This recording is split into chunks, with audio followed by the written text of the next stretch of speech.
Would you like to introduce yourself? No. Good enough start. What's up? What do you want? What do you want? What do they want to know? So up? the idea behind the podcast, I think I've kind of talked to you about this when I was thinking about the idea. Probably when you were thinking about it. Yeah. So I wanted to start the podcast so that way, like, I was lucky enough to have you to kind of like lead me down the right paths. And most people don't have that. Mm-hmm. So I wanted to like have a space where people can see other people that have done whatever path they're trying to go down to learn from them on the right and wrong paths to do. Cool. So just who are you? What do you do? So my name's AJ Cruz. I own a wedding video production company here in Omaha called Buttoned Up. We've been in business for 3.5 years. It'll be 4 years in October. Yeah, we're growing, loving what we do, and living every day. Isn't that a country song? I've never Drinking heard beer it. and loving every day. I think that's a Luke Bryan song. Yeah, so that's who I am, and that's what we do. Okay. Yes. I had James on here, and we talked about you a lot for the record. Oh, so. God. Yes. Why? Good things, I hope. Yes, it was all good things. It was all Good. all good things. Honestly, James does want to do another podcast with you. Oh, cool. Yeah, He did shoot my wedding, so yes, he's very excited for that. I love it. Okay, so I have some questions here, but we'll probably talk a little bit more because I know you like to rant, and are you? So Depends on the subject, but yeah.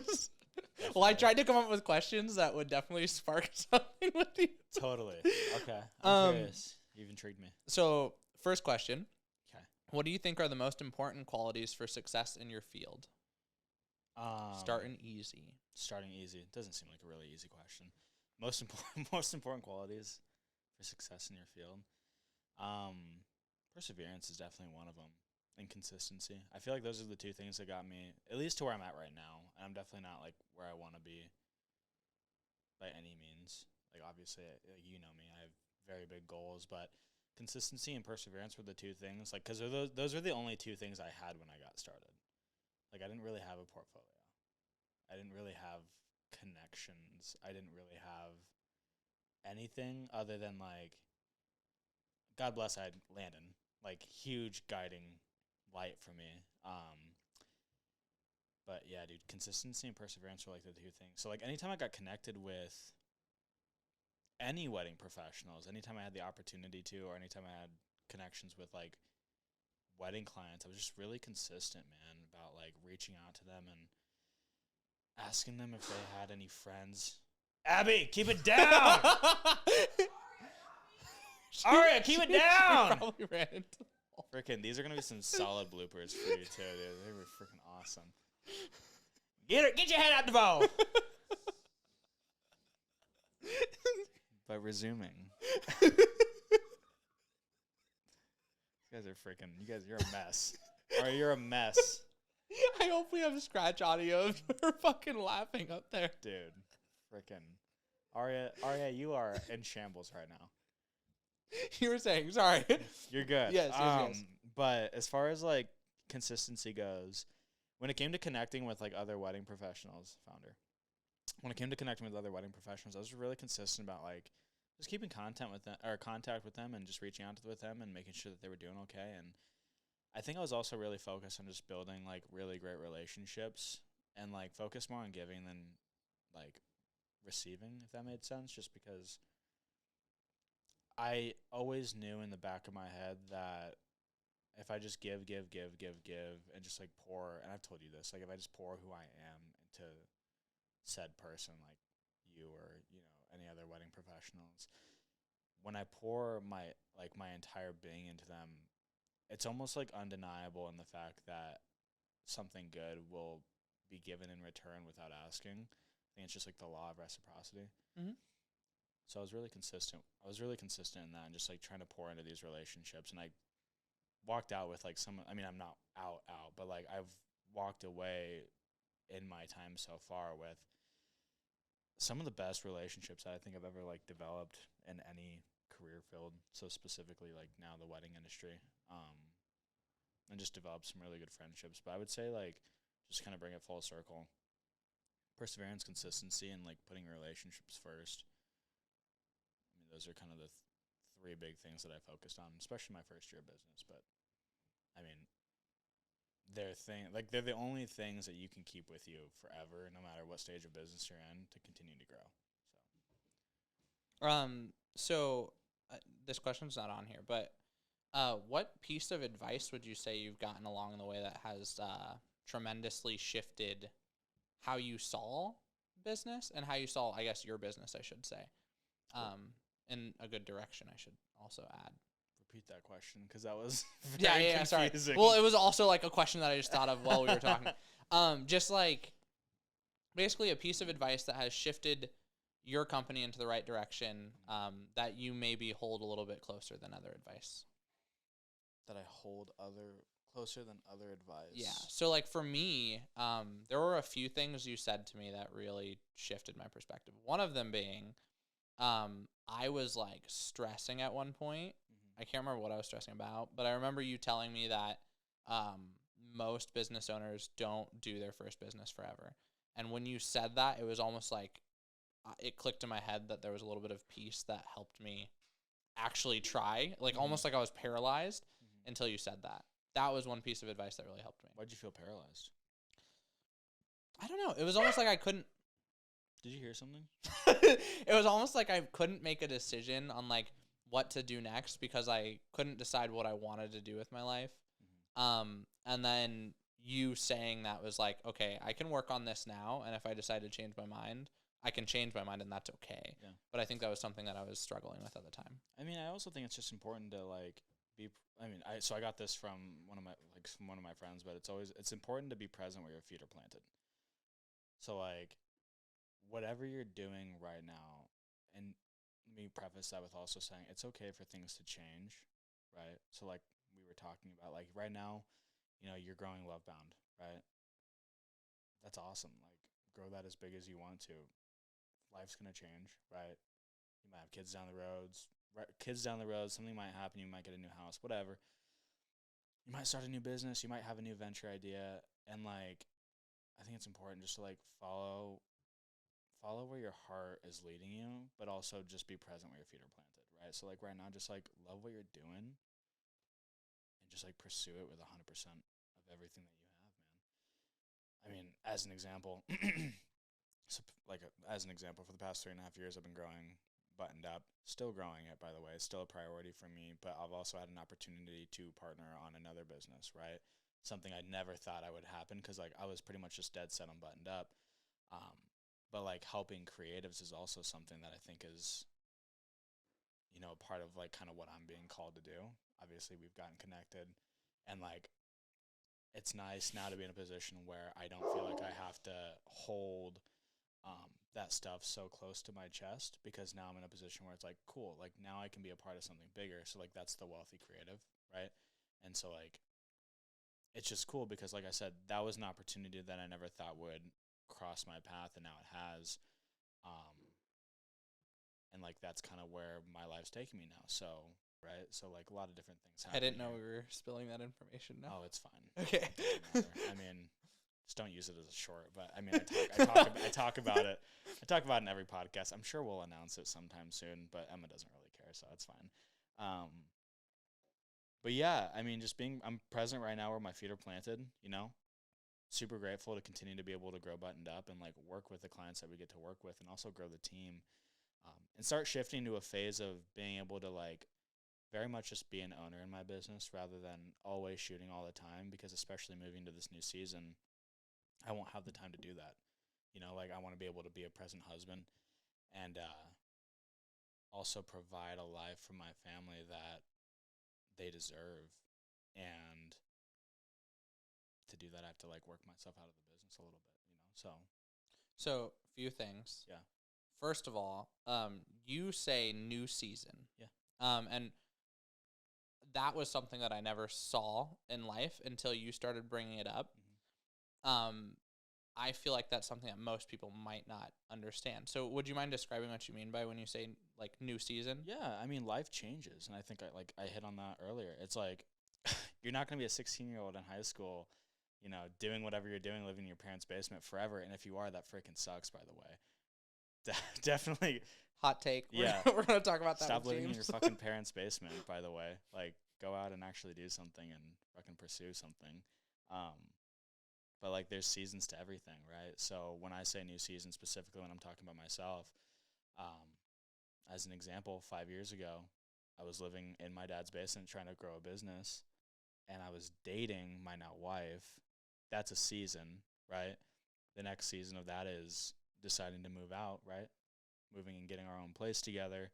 Next season is being engaged. You know, being a fiance, it's totally different than just being boyfriend, girlfriend. And the next step is being husband and wife, right? New season, right? Now I'm in a season of becoming a father. And now working on growing multiple businesses. So, and who knows what the next season could be? It could be 4 or 5 or 6,000 kids who, I mean, That'd be a lot. I don't know if Emma's going to be down for that. By the way. I don't think she's going to be cool with that. Biologically, it'd be a little difficult. But I would also say you would set a new record.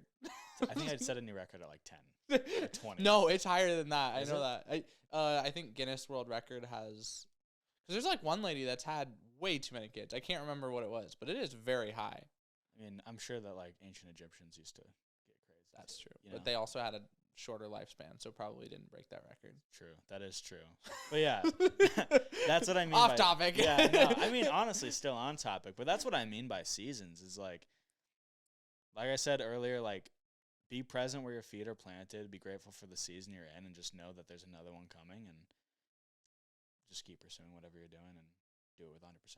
So That's honestly great advice. The other thing that I wanted to touch on was you mentioned that you're trying to become more of an owner and less of like someone in the business, Yeah. more of like owning a business. Yeah. Do you want to describe a little bit more on that, like elaborating on what you mean? And yeah, so kind of I mean, not really a hot take. I feel like it's super obvious, but I mean, you have your solopreneur and then you have like the owner, like like both are entrepreneurs, but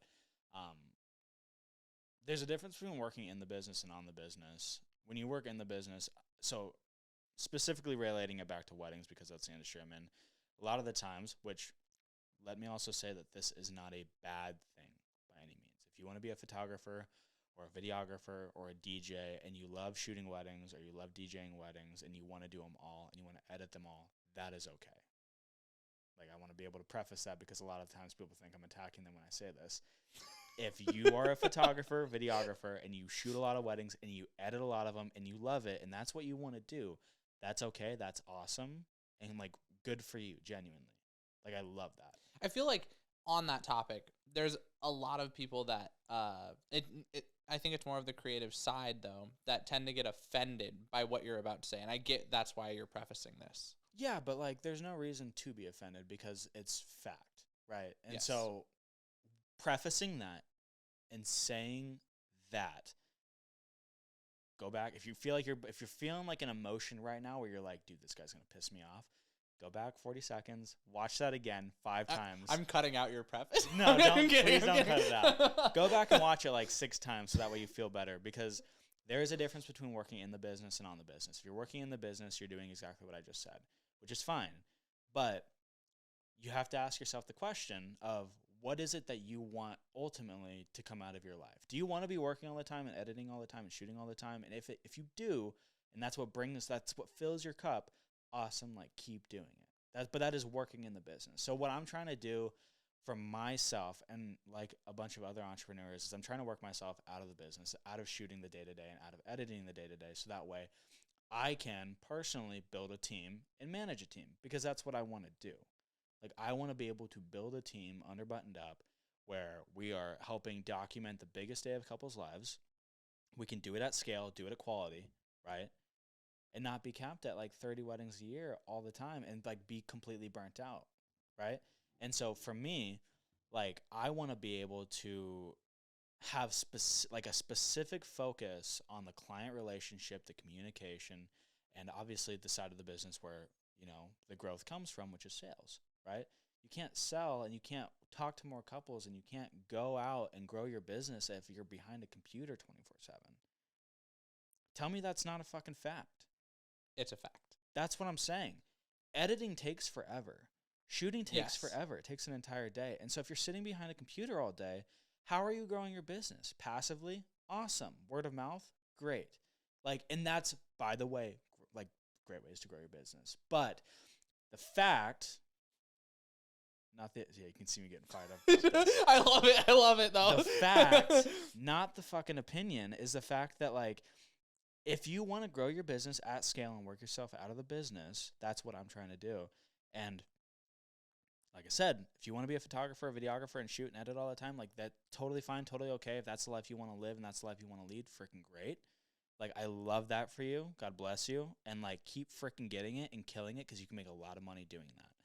But for me, I want to be a present dad. I want to be a present husband. I want to be able to be present with my friends and my family. And I can't do that when I'm behind a computer 24/7. I can't do that if every Friday, Saturday, Sunday, I'm at a wedding all day while my wife is at home taking care of the kids. I can't do that, right? And so that's what I mean by working yourself out of the business. Okay. While you were going off on your rant, I was trying to take notes because there were so many little things that I was like, we need to talk about this. We need to talk about this. So one of the things that I know we've had discussions about, and I want to bring this up just to see how heated you get. Okay. The cookie cutter process. Okay. Versus the not giving guarantees process.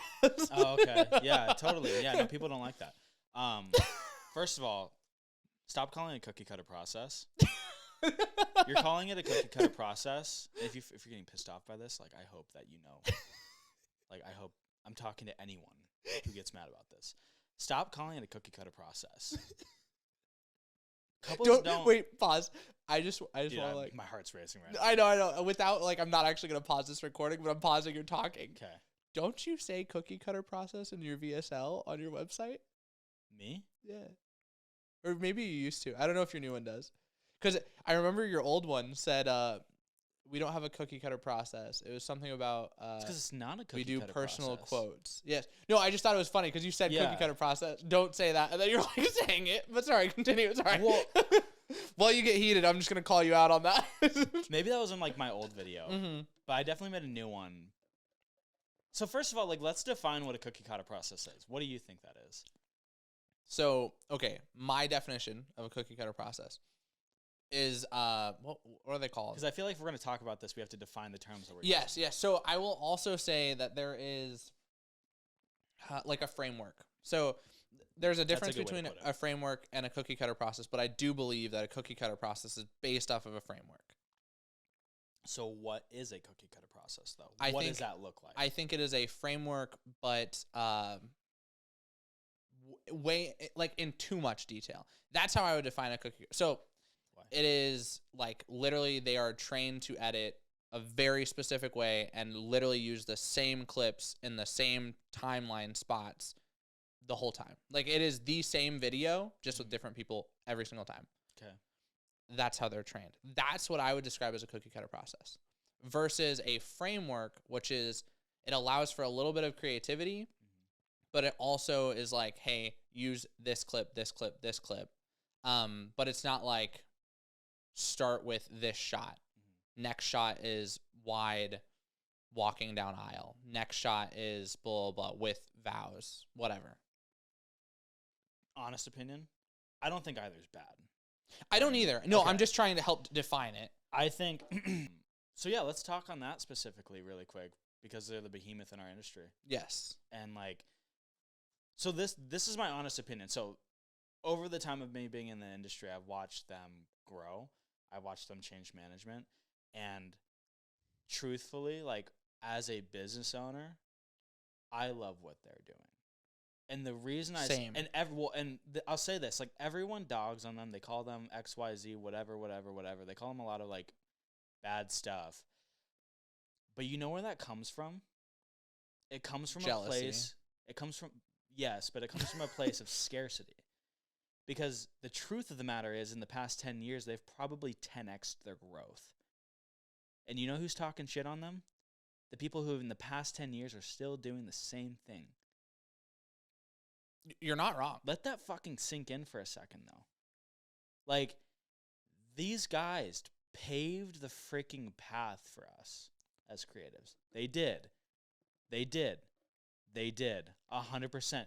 They showed they created a model and they showed how big you can really make this thing.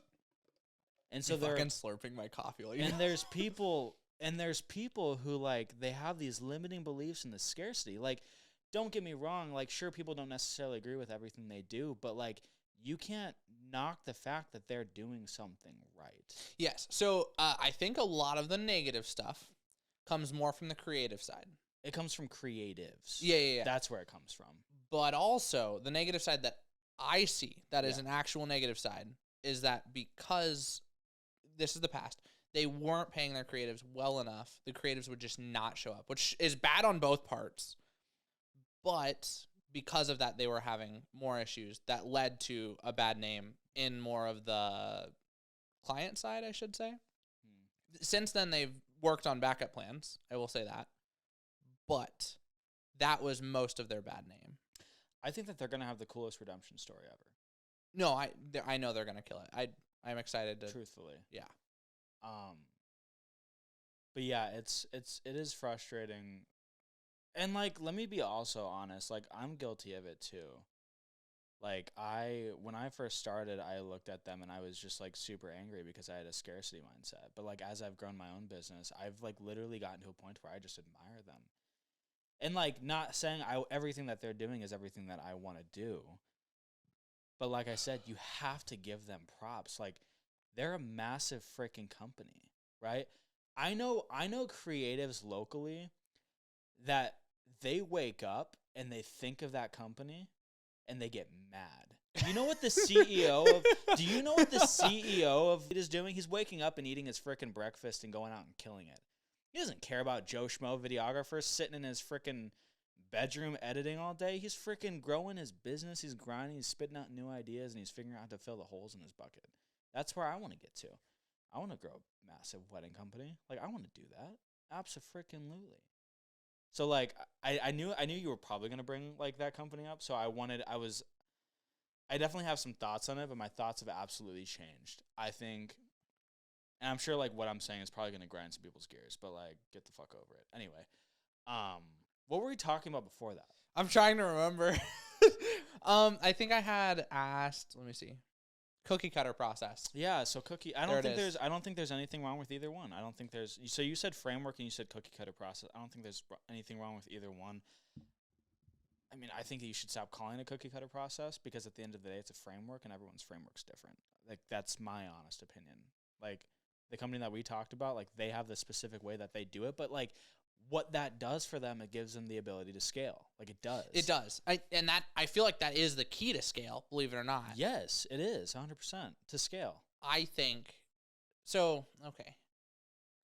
But I can tell you right now, like I'm just going to tell you right now, I've never had a single couple, and we've shot with over 200 couples now. I've not had a single couple be like, what's your creative process? Like after the fact. Never had one. Yeah. Not a single one. So I was going to say, you were saying framework, not bad. Oh, I was going to say, you also opened my eyes to something else, which that's part of what you're bringing up here. There is different, I'm going to say different markets, but you call it an avatar. Different avatars within the same market that are going to gravitate towards different things. So, like, Complete has their own avatar that they're looking for. Totally. You have your own avatar, and, like, James, for example, has a completely different avatar from the two of yours. Okay.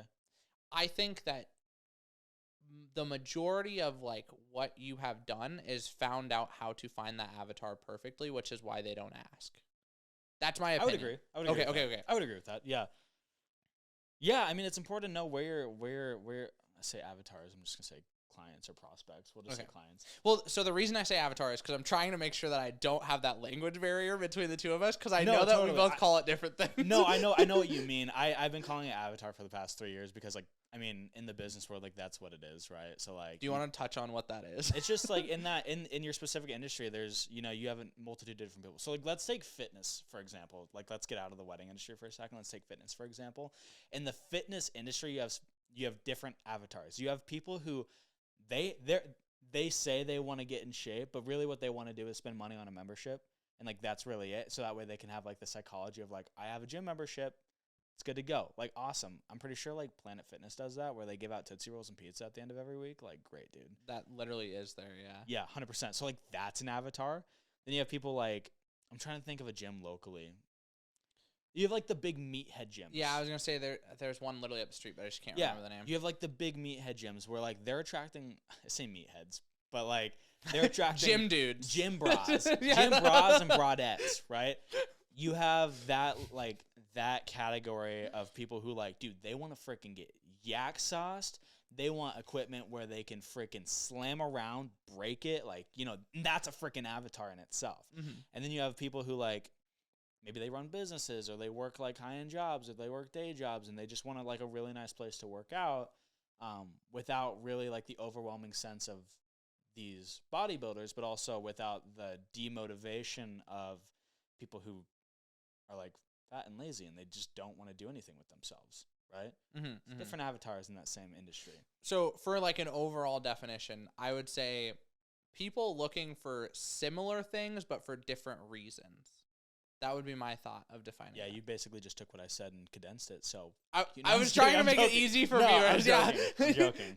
But yeah, so like, fuck you. Yeah. Drop a bomb. I'm done. I'm leaving. I'm just kidding. No. But so like, think of the wedding industry. Dude, I'm opening the fucking podcast with that. I'm done. I'm leaving. Yeah. That's gonna be the start. Should I just get him and walk out so that way that's like Yeah, the yeah, trailer of it? Maybe at the end of the episode. But yeah, so you think of like the wedding industry, right? Different avatars in there. Right? Mm-hmm. You have people who like couples that I've spoken to where like their priority is to document their wedding day and like they don't care if that's done on an iPhone. And you've done so good at marketing that as like your goal. Yeah. Right? Yeah. And so yeah, so you have people who just want to document their wedding day and like they're cool with it just being on an iPhone. Great. Awesome. You have people who, you know, they want to feel like they are in Hollywood. Yeah. Yeah. I was literally about to say Yeah. like a camera crew chasing them. Yeah. There's this videographer that has blown up on TikTok recently. Justin Porter. Justin Porter. I know exactly what you're talking Dude. about. Yeah. I was gonna paint him too. Freaking stud, dude. He's a freaking stud. Cause like, He's ripped too. dude, yeah, freaking Sorry. NFL football player, NFL linebacker to wedding filmmaker. Bro, have you seen the video of him doing the Dougie with like his huge muscles? he's His built muscles are for the it. size of my head. Dude, the guy's built for it, and he's a freaking rock star, and I love seeing what he's doing. But then you have like his avatar, dude, and like this is not me speaking for him, but his avatar, the person that he's trying to book, are the people. Like they're the ones who are like, freaking, give me a helicopter Yes. with a freaking RE Cinema camera lens attached to the bottom, and bring your own doves that you got from some guy on the black market, and release them behind me when I have my first kiss during the ceremony. They're also people that like again, not taking I hope shots he at him. freaking sees this, by the way. He won't, but it's worth it. We'll hope for it. But You should send it to him on TikTok. You can actually pay for an hour with him, so I'll just pay for an hour and just fucking make What's him up, watch Justin? the whole podcast. What's up, Justin? I just wanted you to see this short really quick. We talked about you, and I just want to know, can you help me get famous? Me Thanks. too, bro. Chill. Hold up. Just kidding. No, he so I was talking about his clientele. They're like you were saying, they want like a camera crew to chase them, but they also are like more willing to be like crazy and wild on the camera to like make that video so much better. Yeah. Whereas like I mean most people run from my camera, I'll be honest. Really? Dude, have you It's not probably 'cause had you that give, like, a weird experience? face behind it. I do. Probably I'm like- a little creepy. That's your focus Dude, face. You're have like, you seen? So I have photos of like when we're working with photographers like James, he'll like take photos of me, and I'm like, and sometimes look like like you're trying to something funny happens, yeah, and then sometimes funny things happen, and I have this creepy ass laugh that I'm looking like I have the monitor here, and I'm like laughing my ass off. It's so awkward. That's hilarious. That's so funny. That is actually Whenever I hilarious. see the other side, I'm like, that's creepy. Yeah, dude, being behind the camera is weird. Look like you're trying to poop all the time. Or you're just like really focused. Sometimes my eyes go cross when I'm staring at the screen for too long. I can feel it too because my vision gets blurry, and I'm like, I don't know if I'm about to pass out or if I'm just cross-eyed. Like I had that happen a couple times this past summer where it was like 102 out, and I was like, I'm either focusing too hard or like I'm gonna freaking like I hit the ground. I nearly passed out at one wedding. I was like crouched in the aisle, and it was 100 and something degrees. We were in a church that had no AC, and I'm like crouched in the aisle waiting for them to do the kiss. And it was like they were like, yeah, the ceremony is gonna be like 30 minutes max. I had been crouched for over 30 minutes. I'll tell you that much, bro. I don't yeah. crouch. So I'm like sitting there in this Monopod for weird. life. So I'm sitting there in this weird position. Well, I have the whole. You've seen my new rig, right? No, I haven't. Okay, I'll have to show you. But it's like no monopod, not going on a monopod. So I'm like holding it, and I'm like in this crouch position, and I like literally start like my vision starts to go black, and I'm like starting to tilt, and I'm like I'm gonna just hold the camera kind of wonky. Like I was like trying so hard, and then finally they were like gonna kiss, and I was like, okay, focus. Bring it back. Bring it back, Eric. Bring it back. Get your head up, bro. That's so funny. Yeah, dude. You will never, ever, ever, ever, ever, ever catch me not filming a ceremony on a monopod. It'll never happen.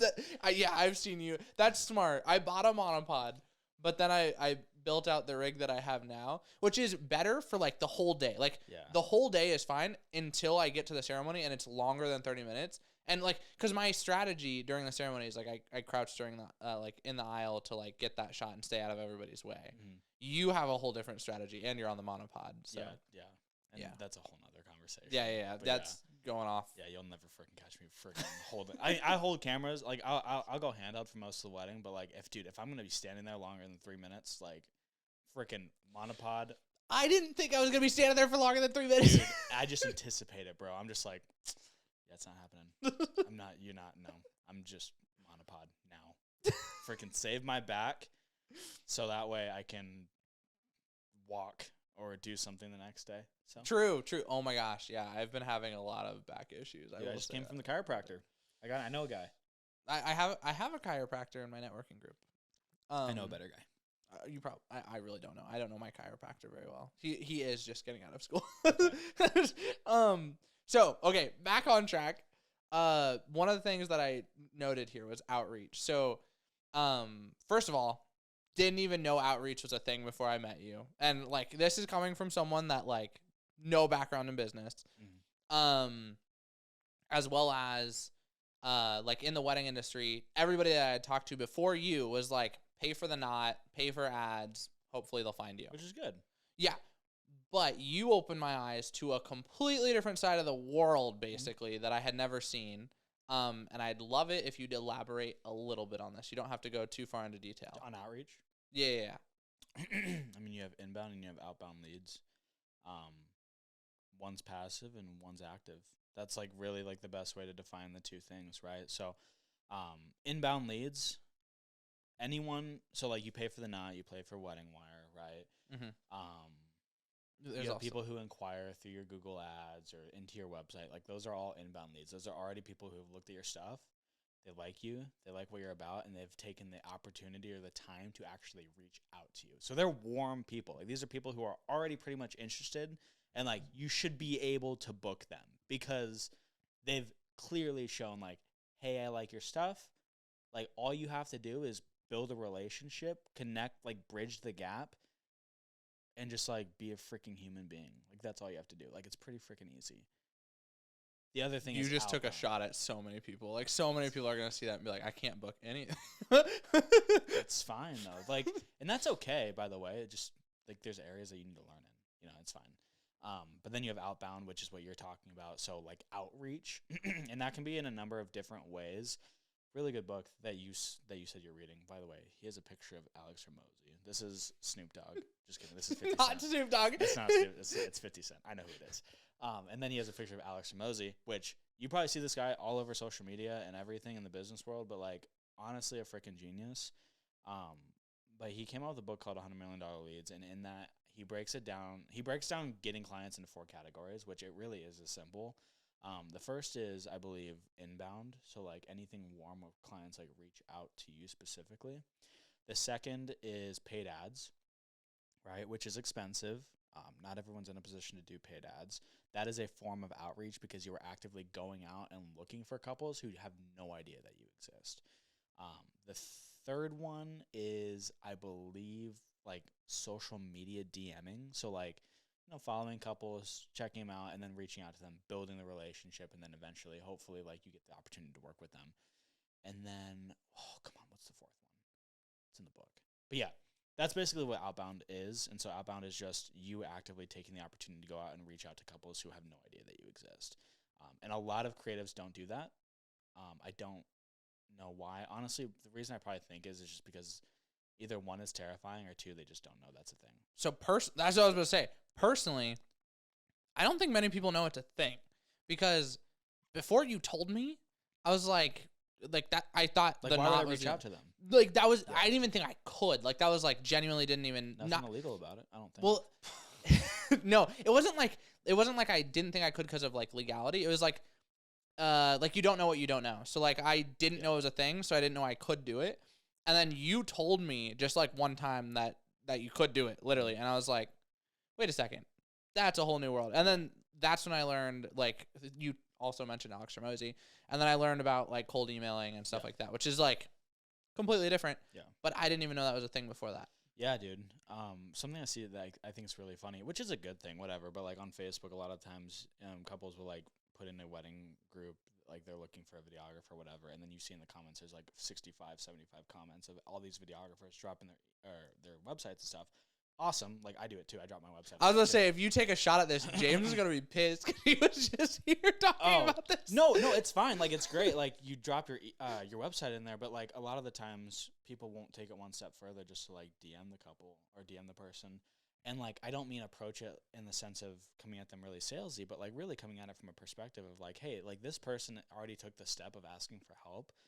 Like, don't be scared to reach out to them. They're looking for help. Like they are. They're looking for help. Maybe people have some like, there was somebody on Facebook, I DM'd a couple and they got really mad or whatever, and they like blocked me from the group, which I know who That's never happened to me before. Yeah, well, that's because I'm joking, AJ. Oh, you know I've been kicked out of the group. Oh, really? I've been kicked out of a few groups. Yeah, dude. But like, it's like they're already interested and they already want help. Like it's not like reaching out to them is a bad thing. Like they want help, you know, and they're looking for it.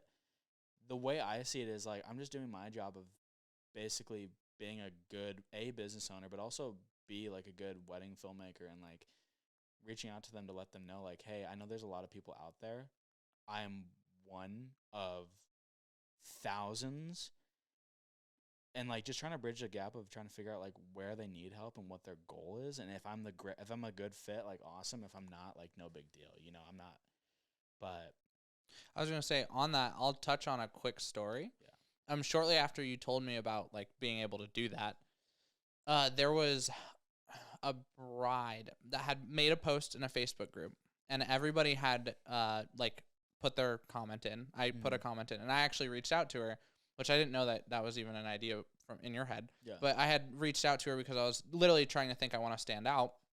And she texted me back very quickly and just said, like, I'm supposed to do a call with someone at 5, blah, blah, blah. And I was like, it was like 12:30.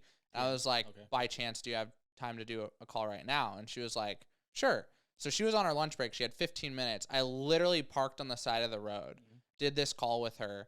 Over Facebook Messenger, like not even a real phone number call. And she booked with us on that call in that moment because I was the first person to contact her and because I made it personal within 15 minutes. Yeah, dude. So it's also just like the fact that you wanted it more.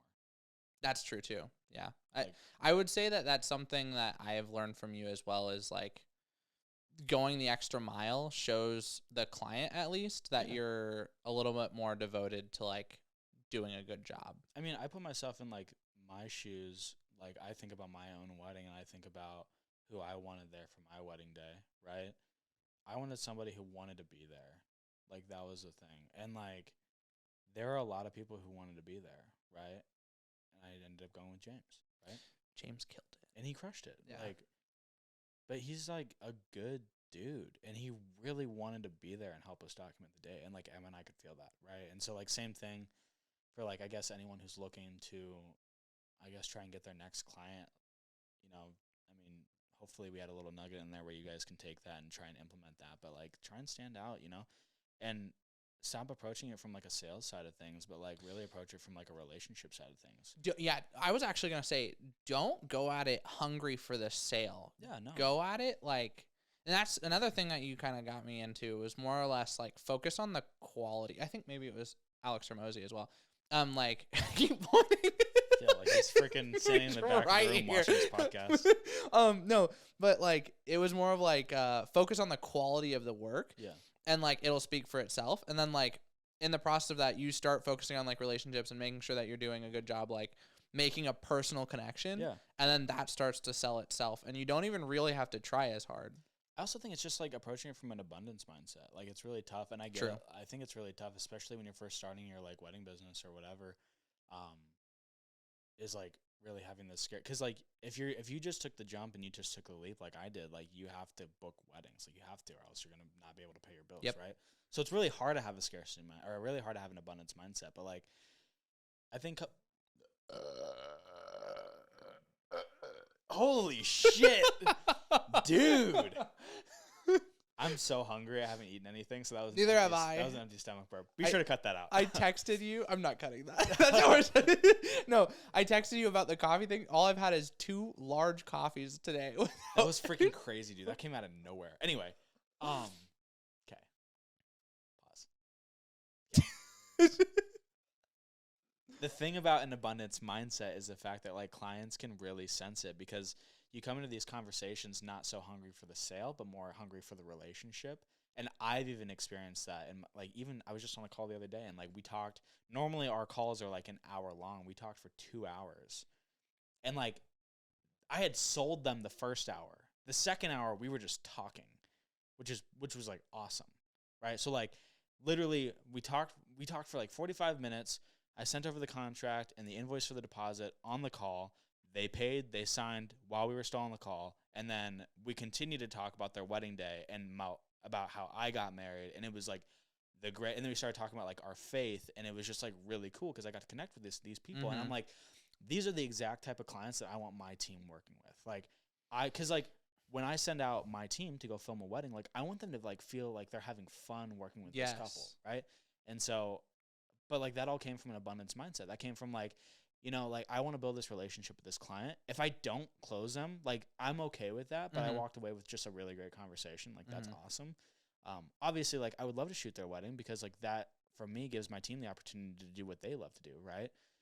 But like at the end of the day, man, I'm just coming in with like the mindset of I get to meet another awesome couple who's going through one of the most amazing experiences of their lives, because I got to go through that, and like God bless, and I want to be able to just be there for them and like be a support role during that process. So nice. I was gonna say you sorry.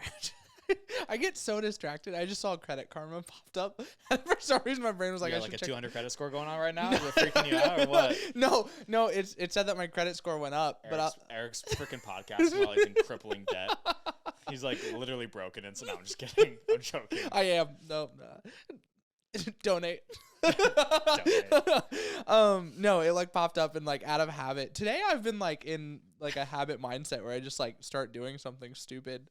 I was gonna say I have 2 more questions for you. Okay. I'm trying to pick one of these. I already know one of them, but I wanted to pick one that's a good one. I had 10 questions. We got through 2. I want you to know that. Are you serious? You're gonna have to come back. Sorry. No, you're good. I wanted to have more of a conversation with you because I knew you would have a lot of good stuff to talk about. Okay, here's a good one. Okay, I've picked the 2. First of all, how would you say you balance your work-life balance? Ooh, that's a really good question. I know. How would I say I balance it? Yeah. I was literally okay. So I'm gonna put this down. Yeah, you're good. So don't throw water everywhere. Yeah. So I was just thinking about this on a walk a couple days ago. Especially moving into this new season of life. But I feel like work-life balance doesn't exist. I feel like it's very unreal. I just feel like it's because like balance means it's 50-50, and I feel like if you're 50-50 on anything, you're not putting a lot of effort into either one. Is that how you see balance exactly? For me? I think that might be a defining balance thing. So let's define balance then. So my definition of balance in a work-life balance is that you are enjoying your work as well as enjoying your life in equal parts. So not necessarily equal time, but equal parts. Like so it's an emotional kind of like. Yeah. Sorry, that's how I see it. Okay. Because a lot of the times when people talk about work-life balance, they talk about time. Okay. So it depends on which aspect we're talking about. Are we talking about like an emotional response, like an emotional, like how we are emotionally with both sides of work and life? Or are we talking about how our time is split between work and life? I'm going to let you run with it on whichever direction you want to take it. I'm just telling you my definition because Cool. I was confused on your definition. Cool. Well, the emotional side's really easy to hit on. Just go find something that you really love to do and also marry somebody that you really love. Done. Well, that's a great answer. Continue. That's a freaking gold nugget. Yeah, that was fire. So that part's already solved. So if we're talking about work-life balance as far as time, I don't think it exists. I don't think that, because I think if you're splitting your time 50-50 between work and life, you're pouring 50% of yourself into either one. I think that, and I'm sure there's a lot of people that would agree with me and disagree with me on this, but like, I think you pull and plug energy into the parts of your life that it's needed the most. Okay. So to expand on that, say you just start your business. Like you just started it. And you're trying to get this thing just off the freaking ground. In my experience, you have to pull energy from like life, from your relationships and from hanging out with friends on the weekends and from going to family events. Because if you really want your business to take off and you want to make it a full-time gig, like, dude, like you have to pour a lot of time into it. And that pulls from a lot of different areas. So you might be 90-10 in work-life balance at that moment. Right? But then say you get it to maybe a nice, healthy $100K a year and you're like kind of coasting, you're chilling. Maybe then you're at a position now where you can pull away from the business a little bit. Maybe you've brought on some team members. Maybe you've brought on a project manager or an editor. Like you can pull an editor alone. Yeah, it would be huge. When we brought on our first editor, like it literally saved my life. It was amazing. And then I was able to pour myself into where like now the business operates really well. Like we're crushing deadlines. You know, we're still having great communication with our clients, and I get to be a great husband, and I get to like be present with that, right? And let me also preface, like now I get another opportunity with like what we talked about earlier with Wealthy. Like I wouldn't have been able to do that a year ago because I wasn't in a position where I was pouring more time into the business than I could in other places, right? And now things are starting to shift a little more where like before the baby's here, I'm pouring more time into the work because I'm trying to prepare for this baby. And I want to make sure that when he's here, like he has the freaking life he deserves. My wife has the life she deserves, right? And like for me, the way I look at it is like money buys time and time is important. And so like the more I can pour into work and like provide that opportunity for them and also provide the opportunity for myself to free myself up. Like that's kind of the season we're in right now. But I think work, I guess to bring it full circle, because that was a freaking cyclone. Great answer. Yeah. To bring it back, I think work-life balance doesn't exist and you plug and play energy. You plug and pull energy out of the things that you need to be putting it into at the time. So that's my opinion. I can see your opinion. I was going to say, even if you took it in the time aspect, do you think, because similar to how you just said that, do you think maybe you put more time into work now so you can like enjoy your life, like more life later? I think I enjoy my life now because like yeah. So good question. Really good question. Sorry. I really enjoy my life right You said good question. I said sorry. Yeah, fucking apologize for the great question you asked. Sorry? It's a nervous tick.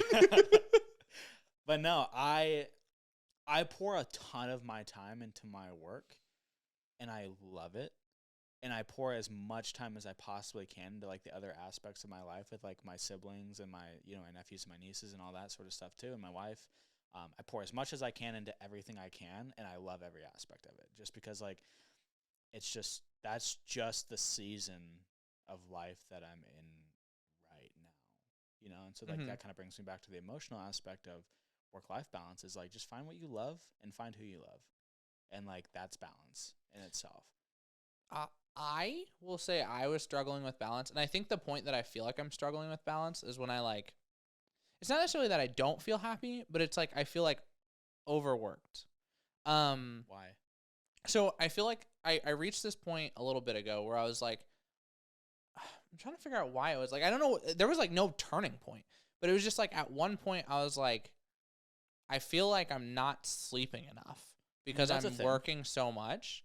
And then I was like, first of all, I need to focus on sleep and get the right amount of sleep because I can't work properly without it. But then that turned into like I also really hadn't gotten the chance to paint. And like I love art. So like not being able to do that really bothered me. So then I was like, okay, I'm going to take a little bit of time and just paint. And then that turned into now we regularly try to take time to just hang out, Abby and I, and paint or whatever. Yeah. But I think that's where we found our balance. But that's where I see it as more of an emotional thing and not so much of a time thing. I think it's just a boundary. You drew a boundary with yourself. And like you drew a boundary and you're okay with that. And like that's fine, by the way. I love that you always say that because you saying that has made me feel better about so many decisions that I make in life. It's cool. Like, I mean, where you're at is where you're at, and like how quickly, like but you also have to come to terms with the reality of like if you want to grow your business fast, you do have to pull energy from certain areas. I agree. Like if you want to grow it quickly and you want to grow it, like you have to pull energy from certain areas. I agree. And if you want to draw a boundary, and please don't take this as me digging on you by any means. No, but you're if good. you want to draw a boundary where you want to paint and you need to make more time for yourself, like that's okay. But also be okay with the fact that if you're not putting that time into your business, that's time taken away from the business to grow. And like those are just facts, right? Yes. And like those are just things that you have to be okay with. Yeah. And I think being okay with that gives peace. Yes. Right? I agree. And I think peace has also been a whole different topic that I've been dealing with recently. Yeah. But in that, I think you have helped me a lot. And that's really why I think you're like such a great mentor is like not only the coaching aspect, but you've also been like giving me that peace by being like, hey, you don't need to make a decision on what you're doing right now. You're just like what you said earlier. What is it? Something with your feet. Be present where your feet are planted. Yes. Like that alone. Which, by the way, is not an original quote. I know. Okay. Some people don't know that. I was so there's been things you've said that I'm like, that's an original quote. It's not. Well, so you messed up one quote, and I texted you about it, and you messed it up in the way that it was an original quote in a technicality, and it worked. Really? I'll have to find the quote. We'll We'll title this the quote. Okay.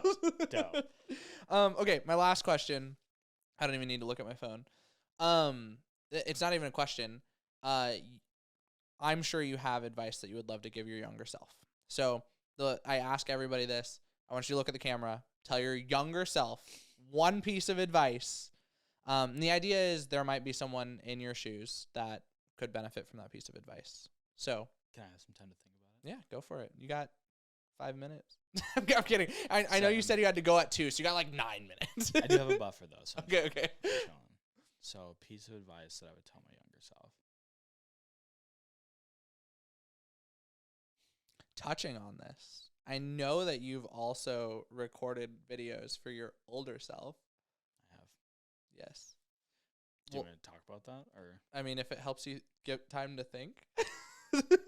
So in 2019, like I was, and I'm not going to share any of the details. Yeah, you don't have to, yeah. But like life just kind of got really rough, you know? And it was weird to think about it because at the time I was like 20 years old or like 19, somewhere in there. Yeah, I was like 20 years old. And so in 2019, I, like I said, life just kind of got really rough and just going through a lot of things. And I was like, man, you know, like life, it was so weird to have the epiphany at like 20 years old. I was like, man, like life really kind of sucks right now. I was like, I hope things get better when I'm older.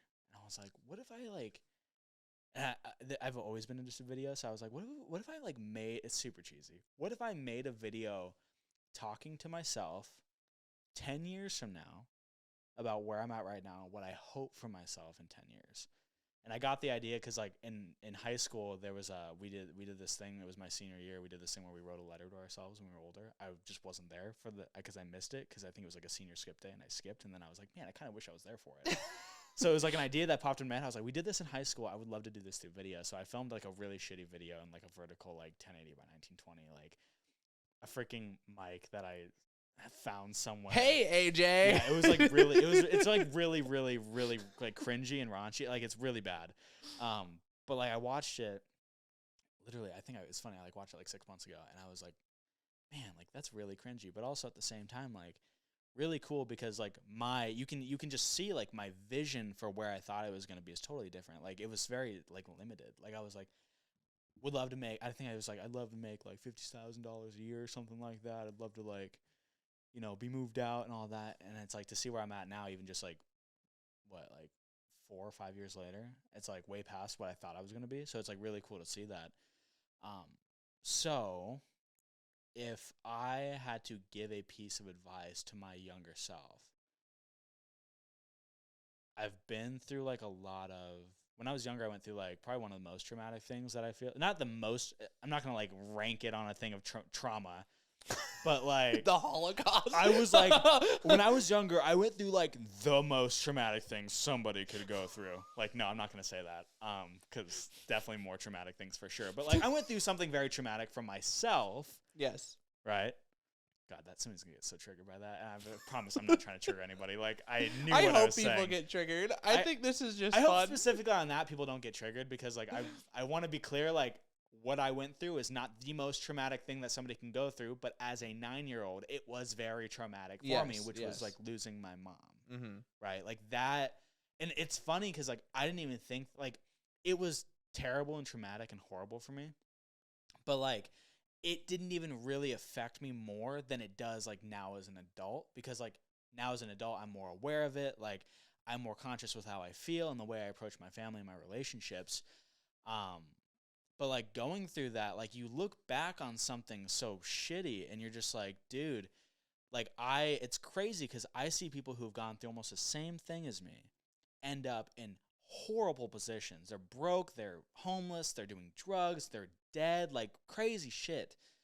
And then I look at myself and where I'm at, and I'm like, I ask myself, like, what is a differentiator for myself that got me to where I'm at now? And like I said, I'm not even where I want to be, but like that pulled me into this path where like all these other people who basically went through the same thing went like complete 180 in a different direction.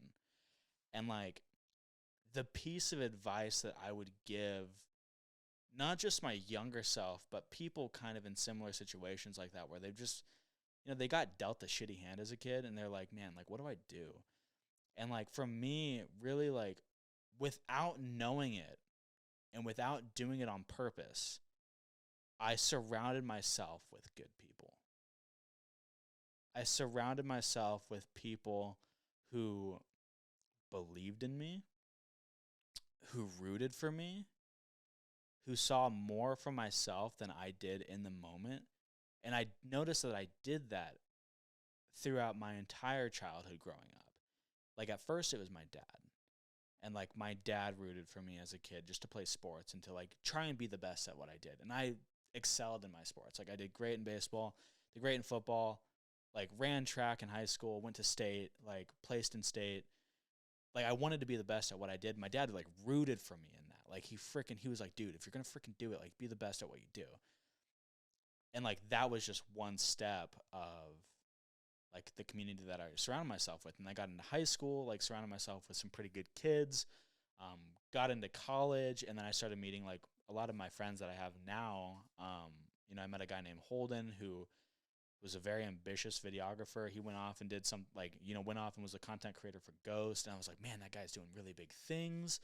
I'm just name dropping here, but like met my buddy Donnie, like watched Donnie grow like multiple businesses, like watched the guy fail multiple businesses too and persevere through that. And I was like, man, that's sick.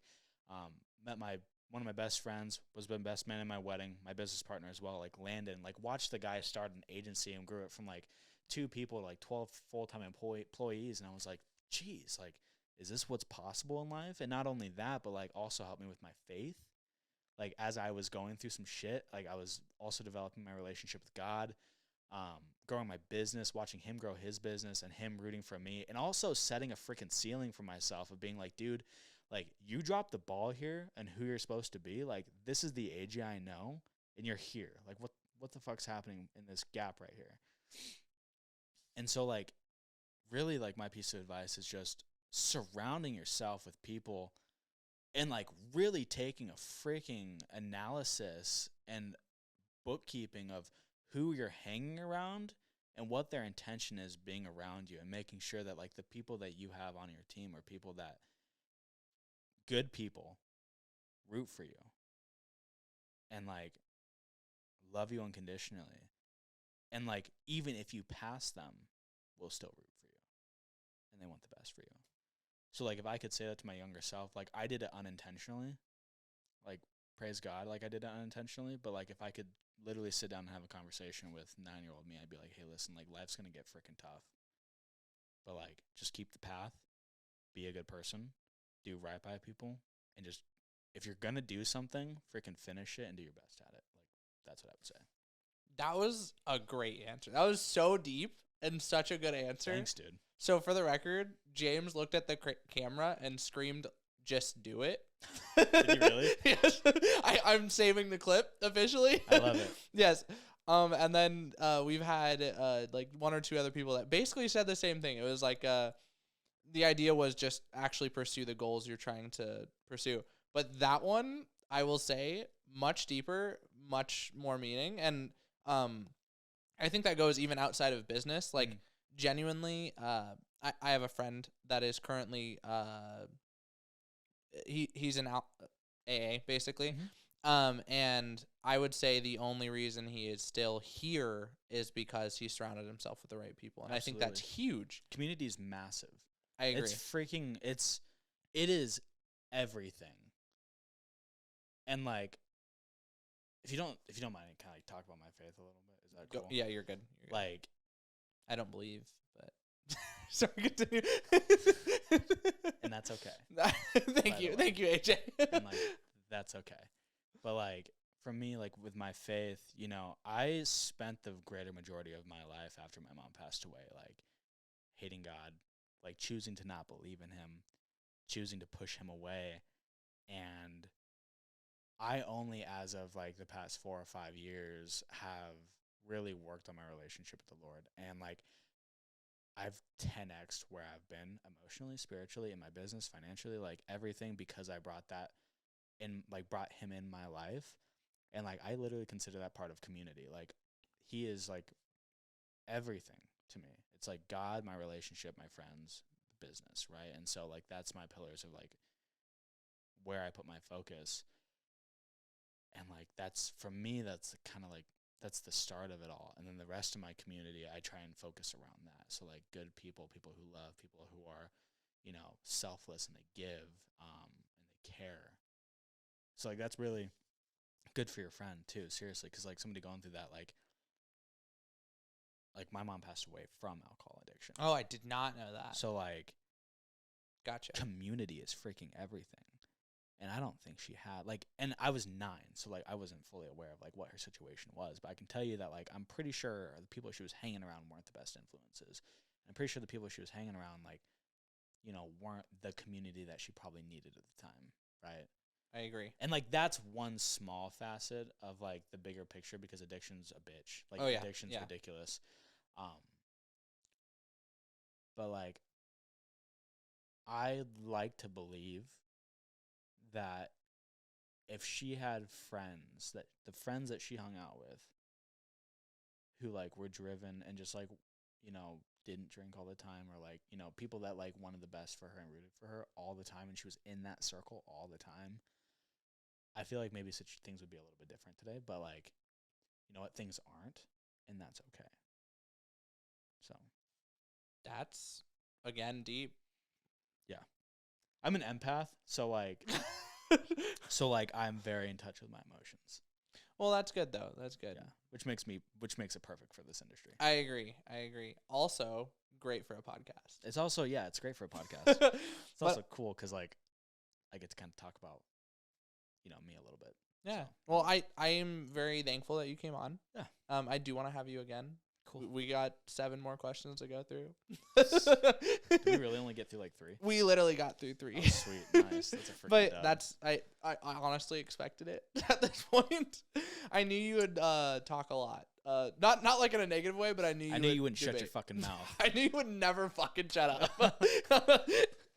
No, but thank you for coming on. Yeah, dude. I do want to have you again. James does want to be a part of another interview with you. Cool. Sweet. And I'm here for it. I am supposed to meet with Landon. I was messaging him over Instagram. I don't know if I was messaging you or him. I really don't know. Cool. Okay. I mean, I saw him. Okay. Yeah, I live in his DM, so I saw I it, but figured, I was like, whatever. yes. So Cool. I'm hoping to meet with him, and I would like to have him on here. We'll see, but see if He's a rock star.